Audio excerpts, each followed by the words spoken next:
आप देख रहे हैं सनातनी योद्धा और आज एक विशेष चर्चा के लिए हम आए हैं स्वामी दिव्यानंद जी के पास। स्वामी दिव्यानंद जी आध्यात्म के साथ ही सनातन धर्म के प्रति लोगों को जागरूक करने के लिए अपना तन मन धन लगाते रहे हैं और हमेशा सामाजिक सौहार्द बनाने के लिए पूरी तरह से प्रयासरत रहे हैं। हालाँकि आज का जो विषय है, हमारे देश में, हमारे समाज में इस समय जो परिस्थितियाँ चल रही हैं, उन्हीं विषयों पर कुछ चर्चा हो रही है। स्वामी जी, अभी आपने देखा होगा पिछले कुछ दिनों में हमारे देश में विभिन्न मुद्दों को लेकर तरह-तरह के उपद्रव हो रहे हैं, हंगामे हो रहे हैं। ख़ासकर एक विशेष वर्ग द्वारा उनके सर्वोच्च जो भी जिन्हें वो मानते हैं, उनके नाम को लेकर, उनकी निंदा की जाने की बात को लेकर एक अलग तरह का माहौल बना दिया गया है। देश की स्थिति अभी बहुत ही अजीब हो गई है। इसे देखते हुए आप क्या कहना चाहेंगे? दोनों समुदाय को, हर पक्ष को आप क्या सुझाव देना चाहेंगे?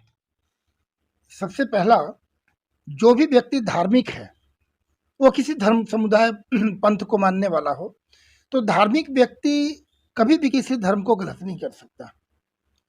टिप्पणी करना एक अलग विषय है कि किसी ने अगर कोई टिप्पणी कर दी, उसमें कितनी सत्यता है या नहीं है, या दूसरी बात सत्यता हो ना हो, दूसरी बात, किसी को अधिकार नहीं बनता किसी के बारे करने।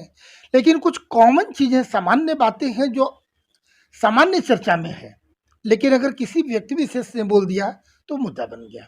हो सकता है वो विषय पुराना हो चुका है और आज जो उस पर आरोप लगा रहे हैं उनके ही धर्मगुरु ने पहले कभी चर्चा की है, तो वो चलिए एक अलग विषय है, हम उस पर नहीं जाएंगे।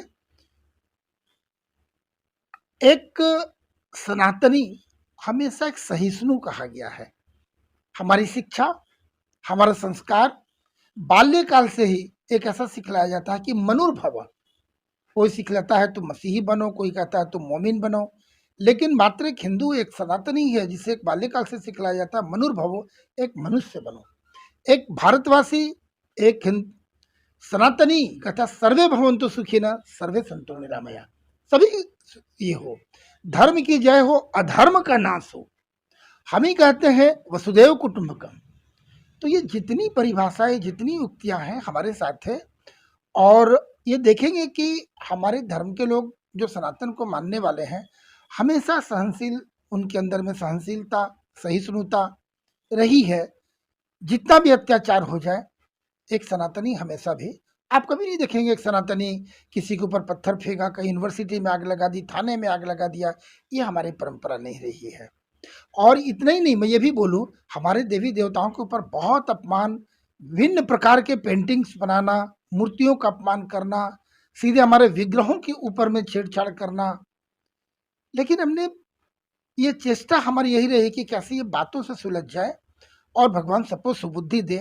हमने इस प्रकार का विद्रोह कभी नहीं किया जो विध्वंसकारी है, क्योंकि हमारी ना संस्कृति ऐसी है, ना ही हमारी शिक्षा ऐसी है। तो प्रश्न ये उठता है कि सनातनी जो हैं, हिंदू जो हैं, जो बाल्यकाल से, सनातन काल से सिखाया गया है सहिष्णुता और सहनशीलता, ये कहीं सनातन धर्म के ऊपर, सनातनियों के ऊपर अभिशाप तो नहीं बन रहा? देखिए, सत्य की विजय होती है और धर्म को कोई नीचे कभी कोई नहीं कर सकता है। बहुत कड़ी धूप हो, अगर एक बार बादल आते हैं तो बीच में थोड़ा अंधेरा सा लगता है, बादल छट जाते हैं, बादल कोई अस्तित्व नहीं रहता है, वो विलीन हो जाता है। सूर्य का तेज अपने स्थान पे रहता है, पृथ्वी अपनी जगह पर तटस्थ है। तो धर्म है जो धार्मिक है, और सनातन नाम ही है, सनातन जिसका आदि ना अंत, बाकी के बारे में नहीं जानता। देखियो, मैं बोलता हूँ कि कोई अगर पूछे कि फलाने का जन्म कब हुआ, किसी देश का, किसी धर्म का, या किसी व्यक्ति का नाम लेके, तो वो ईस्वी और सन सब उसकी तारीख कही जा सकती है।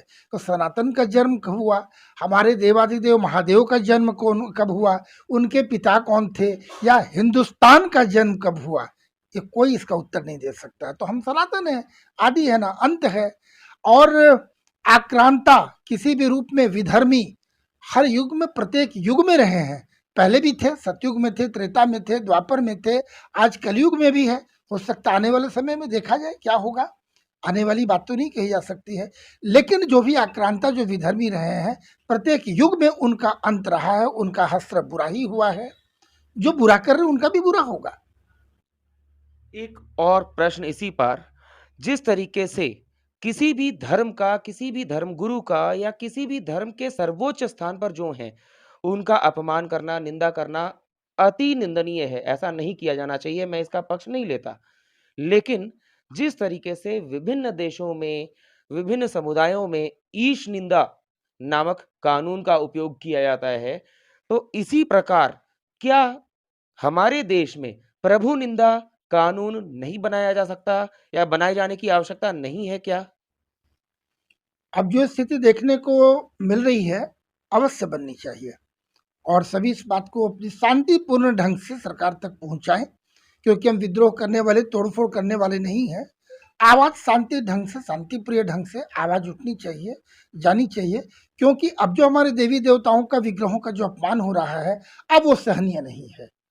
चाहे किसी मंदिर की बात हो, या अभी तो कोर्ट में मामला है कुछ मंदिरों का, आप समझ रहे हैं।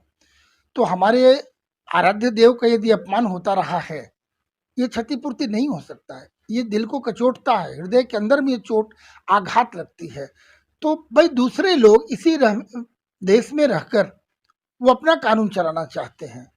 और भाई ये देश हमारा है, हिंदुस्तान है, और अगर हमारे लिए ये कानून न बने तो ये भी कमी है। काम एकदम अवश्य कानून बननी चाहिए।